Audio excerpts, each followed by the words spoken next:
Naam, bwana ujambo na karibu sana mtazamaji Bongo Super Media. Leo Rais wa Jamhuri ya Muungano wa Tanzania Dr. Samia Suluhu Hassan alipokuwa bungeni ameweza kuzungumzia mambo mengi kweli kweli. Lakini machache ambayo Rais Samia ameagusia akiwa bungeni ni kwamba aliweza kuitisha ukimya kidogo kwa ajili ya watu ambao walipoteza maisha nchini Tanzania.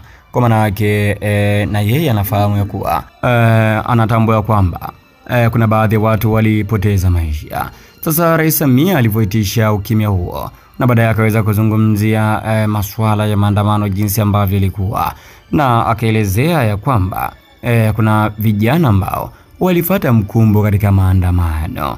Sasa Rais wa Jamhuri ya Muungano wa Tanzania Dr. Samia Suluhu Hassan yeye ametangaza kutoa msamaha wake kama rais katika vyombo ambavyo vimewashikilia kama huyu DPP ambaye anahusika katika mashtaka haya ya uhaini. Ametoa msamaha kwa vijana wote ambao wamekamatwa katika kesi hizi za uhaini katika maandamano. Kwa maana yake moja kwa moja kuna uwezekano mkubwa kabisa mfanyabiashara Nifa akawa naye amepinyia mumo katika msamaha huu wa rais ambao Rais Samia amewachia kwa vijana ambao wameshtakiwa makosa ya uhaini. Mtazamaji Bongo Super Media, hali halisi ndio jinsi ilivyo.